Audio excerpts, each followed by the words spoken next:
It's Calisardi on Sporting Icons.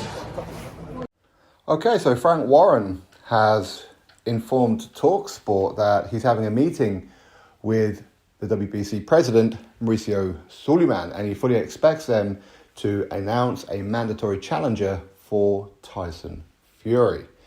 Now, I'm going to presume here, and that's all I can do, that that's what Frank Warren wants because he's struggling to get an opponent for Tyson Fury. The money that they're offering opponents are turning them down. And it can't be a coincidence if so many keep on turning the fight down that they're not offering enough money. So when it comes to a mandatory, of course, it's set in stone as to what the challenger will get. It could be 20%, could be whatever. But again, a lot of it, as per the WBC rules, is based on previous earnings. Okay, so currently number 1 is Deontay Wilder, number 2 is Andy Ruiz Jr., number 3 is Anthony Joshua, number 4 is Frank Sanchez, so forth and so on. So that's pretty much how they'll go. Now, the WBC already ordered Deontay Wilder versus Andy Ruiz Jr. back in November. I think it was November, a long time ago, right? And they did nothing about it. Wilder, Ruiz just didn't get the fight on.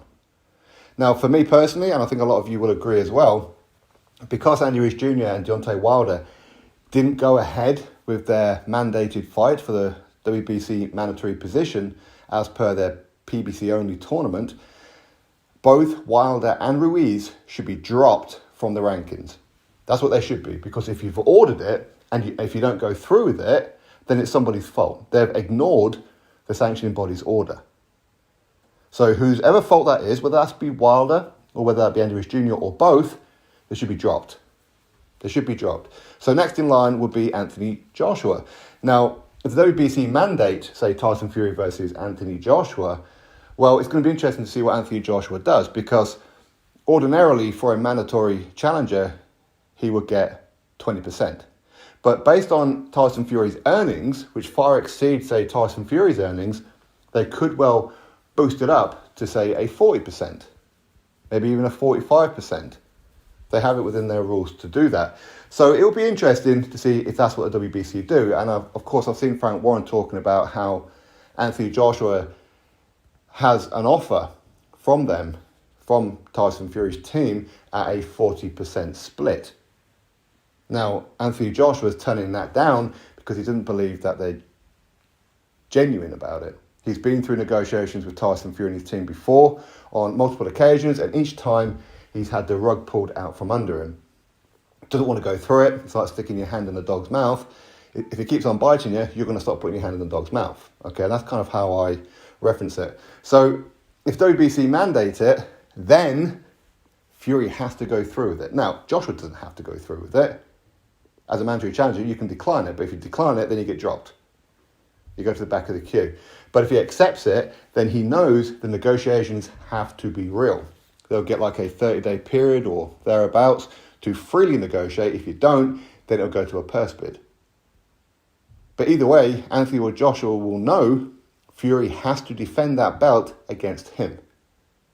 But if Anthony Joshua declines it because he's going to go fight Wilder in December or however it's going to be, whatever plans he's going to do, then he'll move on to Frank Sanchez. Now, offering Frank Sanchez, say, the 20%, which is, of course, what it would be, but based on his earnings are nowhere near what Tyson Fury would get, so 20% would actually be quite a generous offer, wouldn't it?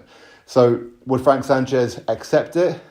Bearing in mind he's somewhat of a PBC fighter. I mean, again, he has been on other platforms before, like DAZN, so I don't think he's exclusive to the PBC, say, Showtime. But when you have, say, the likes of Al Heyman in your ear, you may end up declining it. We've seen the likes of Luis Ortiz turn down opportunities. Adam Kaunaki turned down opportunities. Deontay Wilder, Andy Ruiz Jr. It goes on and on and on. They like their own in-house fights. But Frank Sanchez is a very, very boring fighter. He's a very boring fighter. So that's not the kind of fight that Tyson Fury would like, because he ain't going to sell out a stadium, him versus Frank Sanchez, is he? So anyway, it's going to be interesting to see what this meeting unfolds. Usually a mandatory is set when they go to the WBC conventions, but they're looking to have it in their meeting this week. I believe it might actually be today that Mauricio Suleiman is flying into the UK. So it could get pushed ahead. Last time Tyson Fury had a mandatory challenger was Dillian White, which took place back in April of last year. So he's well overdue now for a new mandatory.